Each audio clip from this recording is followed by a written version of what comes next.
Hello guys, तो वापस से आप सबका वेलकम है प्लांट किंगडम के नेक्स्ट पार्ट के अंदर। तो हम एल्गी की स्टार्टिंग कर चुके थे और एल्गी के अंदर हम क्लोरोफाइसी, फियोफाइसी और रोडोफाइसी के बारे में भी कैटेगराइजेशन कर रहे थे। हमारा हैबिटाट कंप्लीट हो चुका था और अब हम नेक्स्ट पार्ट के ऊपर चल रहे थे, thallus organization. Clear? Thallus organization हमने ग्रीन एल्गी के अंदर पूरी पढ़ ली थी। ब्राउन एल्गी के ऊपर अब हम आज पढ़ने वाले थे।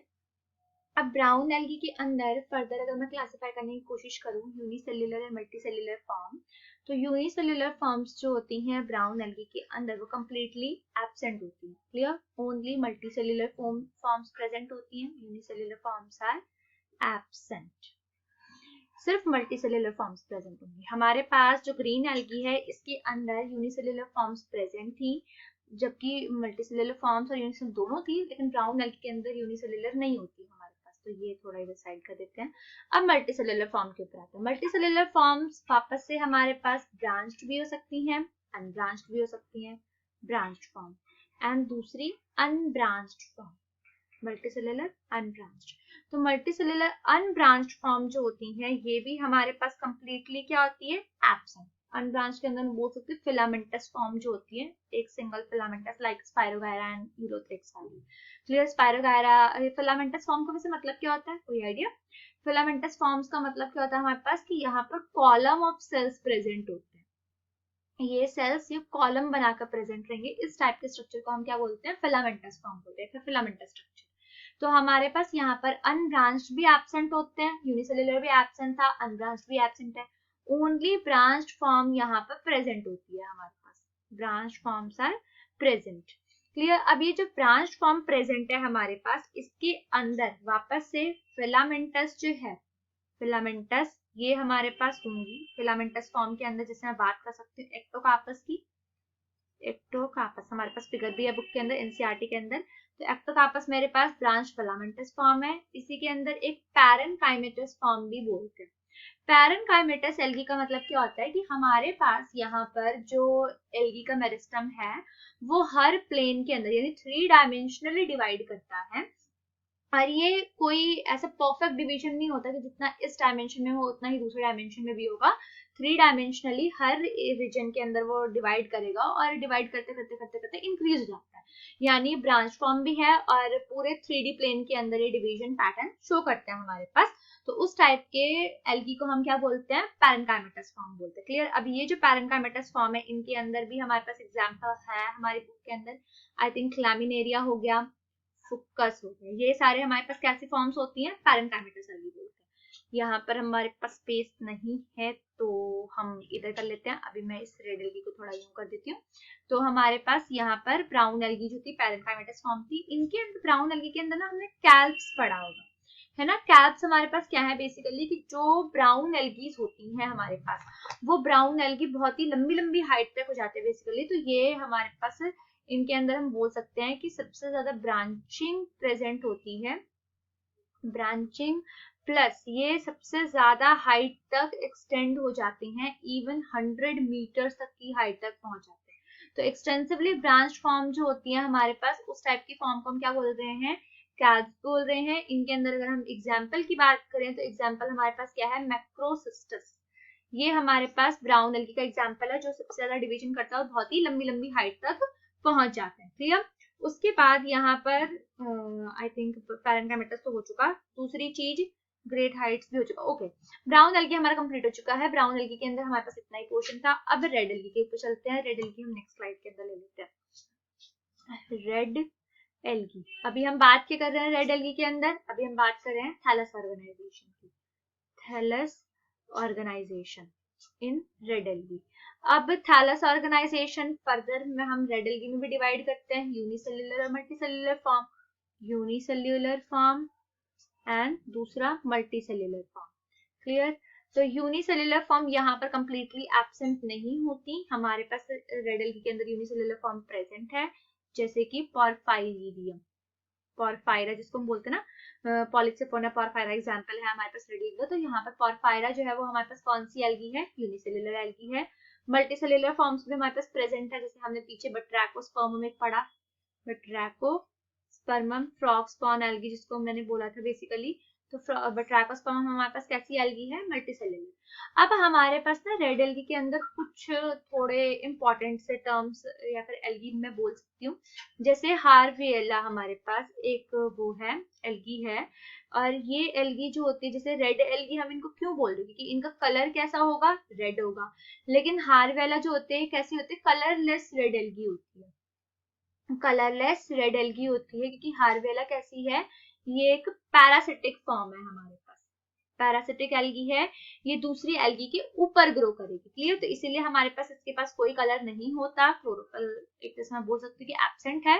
तो हमारे पास हार्वियला कलरलेस रेड एल्गी होती है, जिसके अंदर बॉडी के अंदर पिगमेंट्स प्रेजेंट नहीं होते। उसके बाद Batrachospermum ही, पीछे मैंने Batrachospermum के अंदर एक्सेप्शनली क्या बताया था कि Batrachospermum हमारे पास एक फ्रेश वाटर एल्गी है ना।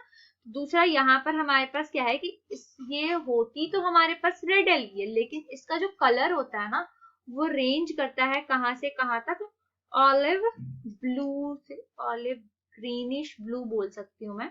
तो ये इस कलर की होती है हमारे पास, लेकिन एक्चुअली के अंदर Batrachospermum है कौन सी एल्गी, रेड एल्गी है। तो ये हमारे पास दो थोड़े इंपॉर्टेंट पॉइंट्स थे रेड एल्गी के अंदर, एक हार्वियला वाला और एक Batrachospermum वाला। ओके नेक्स्ट अब हम आगे चलते हैं। तो सेल वॉल के ऊपर हमारे कितने फीचर्स हो चुके हैं इसके, अच्छा थैलस ऑर्गेनाइजेशन सेकंड था हमारे पास, थर्ड हम पार्ट के ऊपर चलते हैं, सॉरी तीसरा हमारा फीचर है सेल वॉल का। अब मैं थोड़ा कॉलम नहीं बना रही हूँ क्योंकि हमारे पास स्पेस नहीं रह जाती है, तो यहाँ पर हम पहले बात करते हैं पर ग्रीन एल्गी, लेकिन अगर आप लोग नोट्स बना रहे हो तो साथ साथ ऐसे कॉलम वाइज ही बना के चलना, ओके स्पेस ले लेना थोड़ा अपनी कॉपी के अंदर। तो ग्रीन एल्गी के अंदर हमारे पास जो सेल वॉल है, जितनी भी एल्गीज है हमारे पास, तो उनके पास दो लेयर्स होती हैं, एक इनर लेयर होती है और एक आउटर लेयर होती है, क्लियर। तो ग्रीन एल्गी के अंदर अगर मैं बात करूं इनर और आउटर लेयर की, तो इनर लेयर तो भाई सेलुलोज की ही बनी होगी सभी एल्गीज के अंदर, इनर लेयर सेलुलोज, और आउटर लेयर इनके अंदर किसकी बनी होती है, पेक्टोज की बनी होती है हमारे पास। तो ये ग्रीन एल्गी के अंदर सबसे सिंपल है हमारे पास बेसिकली कि इनके पास कोई स्पेशल हाइड्रोकोलॉइड्स थाइरोकोलॉइड्स वगैरह प्रेजेंट नहीं होते। तो इनके पास इनर लेयर किस चीज की बनी होती है, सेलुलोज की, आउटर लेयर किस चीज की बनी होती है, पेक्टोज की, क्लियर। ओके दूसरे हमारे पास आते हैं ब्राउन एल्गी, ब्राउन एल्गी यानी फेओफाइसी। तो यहाँ पर भी इनर लेयर मैंने भी बताया कि इनर लेयर किस चीज की बनी होती है हर एल्गी के अंदर, सेलुलोज की। दूसरा आउटर लेयर, तो आउटर लेयर इनके अंदर हाइड्रोकोलॉइड्स बोलते हैं, या फिर हम इनको बोल सकते हैं फाइकोकोलॉइड्स, फाइकोकोलॉइड्स। हाइड्रोकोलॉइड्स का एक्चुअली मतलब क्या होता है हमारे पास, water holding substance, water holding substance. तो वाटर होल्डिंग सब्सटेंसेस के बने होते हैं, और ये जनरली फाइकोकोलॉइड्स हमारे पास कौन कौन से टाइप के होते हैं, फ्यूसिन बोल सकते हैं, फ्यूकॉइडिन होता है, एंड तीसरा है एल्जिन, क्लियर। तो ये तीन टाइप के हमारे पास मटेरियल अवेलेबल होते हैं, जो कि हमारे जैसे यहाँ पर आउटर लेयर के अंदर पेक्टोज है ना ग्रीन एल्गी के अंदर, तो वैसे ही इनके आउटर लेयर के अंदर एल्गी टू एल्गी फ्यूसिन होगा, फ्यूकॉइडिन होगा या फिर एल्जिन होता है। अब हम ये सोच सकते हैं बेसिकली कि यार इनके अंदर ये फाइकोलॉइड्स या फिर हाइड्रोकोलॉइड्स क्यों प्रेजेंट है, तो इनका इफेक्ट क्या होता है हमारे पास, तो ये जो एल्गी होते हैं ये इनको फ्रीजिंग या फिर ड्राइंग इफेक्ट से प्रिवेंट करते हैं, ड्राइंग इफेक्ट होता है इनका, यानी हमारे पास एल्गी को प्रोटेक्शन देता है। सपोज करो कि कोई मेरे पास एक्वेटिक एल्गी है, और उस एक्वेटिक एल्गी के अंदर मेरे पास क्या है बेसिकली कि कभी वाटर का टेम्परेचर बहुत ज्यादा हाई हो गया या फिर वाटर का टेम्परेचर बहुत ज्यादा लो हो गया, तो यानी जो एल्गी है दिमाग बेसिकली ना वो फ्रीज हो ना ही वो ड्राई महसूस करे, तो उस चीज से उनको प्रिवेंट, यानी वाटर अपने पास इतना होल्ड करके रखती हैं, तो इस तरह से उन एल्गी को प्रोटेक्शन मिल रही है इनकी वजह से दिमाग का। तो ये हमारे पास इसलिए इनके पास फाइकोलॉइड्स वगैरह प्रेजेंट होते हैं। एग्जाम्पल की बात अगर मैं करूँ तो बेसिकली फिक्कस वगैरह जितने भी ब्राउन एल्गी होते हैं सबके पास ये प्रेजेंट होता है हमारे पास, है ना। तो फिक्कस, लेमिनेरिया, ये हर पॉइंट के अंदर एग्जाम्पल्स आने से एक फायदा ये होता है कि हमें एग्जाम्पल्स भी आ जाते हैं, क्योंकि हमारे पास एग्जाम्पल्स भी पूछे जाते हैं। नीट के अंदर अगर क्वेश्चन देखोगे तो बहुत सारे क्वेश्चन तो डायरेक्टली एग्जाम्पल के ऊपर पूछ देते हैं, है ना, तो इसलिए हमारे पास जनरली ये इंपॉर्टेंट होता है। ओके दूसरा अगर मैं बात करूं, जैसे मैं फिकस या फिर लैमिनेरिया वगैरह की ही बात कर लेते हैं, ये तो हमारे पास वैसे एग्जांपल के पॉइंट ऑफ व्यू से भी क्वेश्चन इंपॉर्टेंट है, लेकिन फिर भी ये रिच सोर्स ऑफ ब्रोमीन होता है and iodine, rich source of bromine and iodine.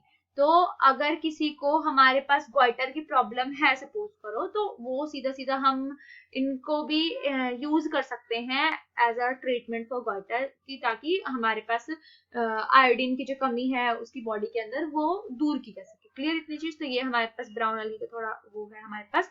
लेकिन जैसे हम रेड एल्गी के अंदर बोलते हैं ना कि हम अगार अगार एक्सट्रैक्ट कर सकते हैं उनके अंदर से, तो यहाँ पर इनके पास लेस कंटेंट होता है इन हाइड्रोकोलॉइड्स का, लेस कंटेंट ऑफ हाइड्रोकोलॉइड, यानी इनके पास इतना हाइड्रोकोलॉइड नहीं होता कि हम आराम से इनसे एक्सट्रैक्ट करके अपना काम कर सके बेसिकली, यानी हम इनको इस पर्पस पे यूज कर सके, तो उस पर्पस के लिए हम इनको यूज नहीं कर सकते। क्लियर? ओके दूसरे हम आते हैं बेसिकली रेड एल्गी के ऊपर, रेड एल्गी यानी फेओफाइसी। तो यहाँ पर भी इनर लेयर किस चीज की बनी हुई है? सेल्यूलोज। एंड आउटर लेयर किस चीज की बनी हुई है? अगेन फाइकोलॉइड्स, फाइकोलॉइड्स। अब ये फाइकोलॉइड्स या फिर यूं बोलूं मैं हाइड्रोकोलॉइड्स, दोबारा लिख ही देते, कुछ कुछ को होता है ना कि इनके अंदर हाइड्रोकोलॉइड्स नहीं होते, सॉरी हाइड्रोकोलॉइड्स, हाइड्रोकोलॉइड्स। और ये हाइड्रोकोलॉइड्स हमारे पास कौन कौन से हैं? अगार, अगार अगार लिख देती हूँ मैं दो बार, काराजिन, काराजिन। तीसरे होते हैं हमारे पास फ्यूनोराई, फ्यूनोराई फ्यूसिन या फिकॉइडिन से कंफ्यूज मत हो जाना यार, थोड़ा अलग होता है हमारे पास बेसिकली। वैसे ये अगार अगार हम एक्सट्रैक्ट करते हैं, जनरली इसको बोलते हैं अगार ही, तो ये अगार एक बार नाहिल को तो ज्यादा अच्छा, लेकिन याद करने के लिए हमें अगार अगार याद होता है, तो इसलिए मैंने दो बार लिखा, बट एक्चुअली के अंदर होता ये वर्ड अगार ही है हमारे पास। ये कमर्शियली इंपॉर्टेंट होते हैं, कमर्शियली इंपॉर्टेंट होते हैं। और एक्सट्रैक्ट किससे किए जाते हैं? हमारे पास दो अगार अगार को वो देने वाली एल्गीज है हमारे पास, पहला है जलीडियम एंड दूसरे हैं ग्रासिलेरिया, ग्रासिलेरिया। क्लियर? ये दो नाम बहुत इंपॉर्टेंट है, हद से ज्यादा, तो प्लीज इन दोनों को याद रखेंगे, मेरे अकॉर्डिंग तो याद रहता है दिमाग बेसिकली, लेकिन फिर भी।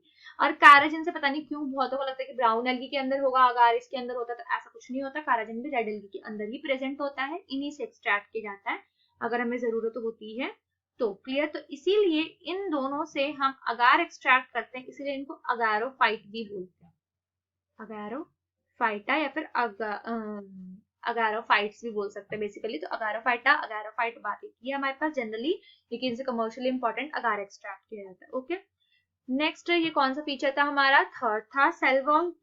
फोर्थ के ऊपर आते हैं basically type of plastid, types of plastid.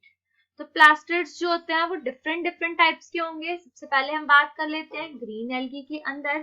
तो ग्रीन एल्गी के अंदर प्लास्टिड के अंदर क्लोरोप्लास्ट, क्लोरोप्लास्ट, पता नहीं क्यों मेरा पेन ढंग से नहीं चल रहा है अभी, हमें पता है थाइलाकोइड प्रेजेंट होते हैं inside chloroplast, thylakoid is present but grana is absent, but grana is absent, यानी थैलाकोइड ग्रैनल नहीं होती। ओके तो यहाँ से हमने स्टार्टिंग कर रखी है, नेक्स्ट क्लास में हम इसको कंटिन्यू करते हैं, तब तक के लिए bye bye, thank you guys, और पढ़ते रहिए यार।